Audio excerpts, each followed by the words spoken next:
একটি বানর অন্ধকারে নিমজ্জিত করে দেয় পুরো একটি দেশকে। শুনতে অবিশ্বাস্য মনে হলেও এই ঘটনাটি ঘটেছে দক্ষিণ এশিয়ার ছোট একটি দেশ শ্রীলঙ্কাতে।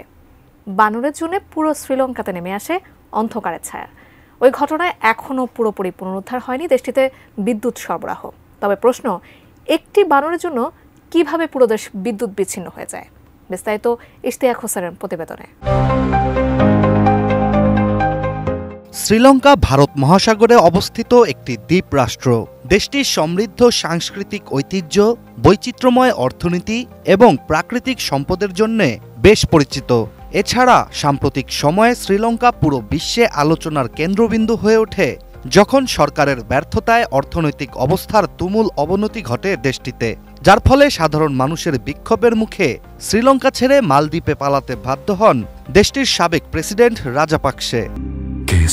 শেকড় থেকে শিখরে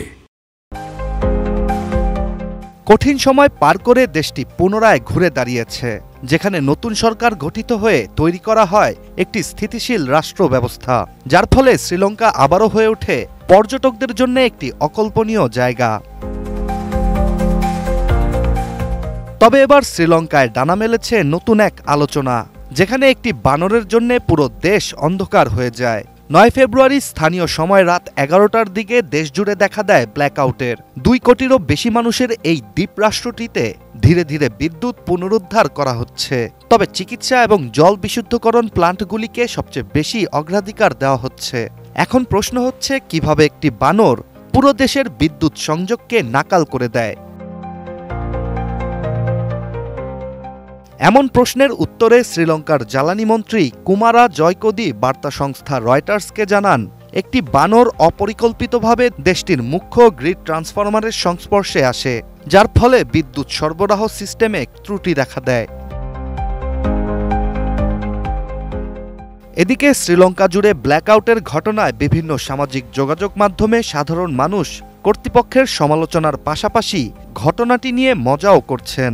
যেখানে একজন এক্স ব্যবহারকারী হনুমানের ছবি পোস্ট করে লিখেছেন, শ্রীলঙ্কা অতীতেও বানরের স্বাদ নিয়েছে।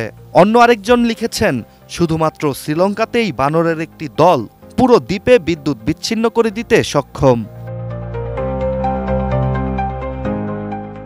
অন্যদিকে দেশটির স্থানীয় একটি সংবাদ মাধ্যমের প্রতিবেদনে বলা হয়েছে, পাওয়ার গ্রিড আপগ্রেড করার জন্য প্রকৌশলীরা সরকারকে ধারাবাহিকভাবে সতর্ক করে আসছেন, যেটি না করলে ঘন ঘন ব্ল্যাকআউটের মুখোমুখি হওয়ার ব্যাপারেও সরকারকে জানানো হয়েছিল।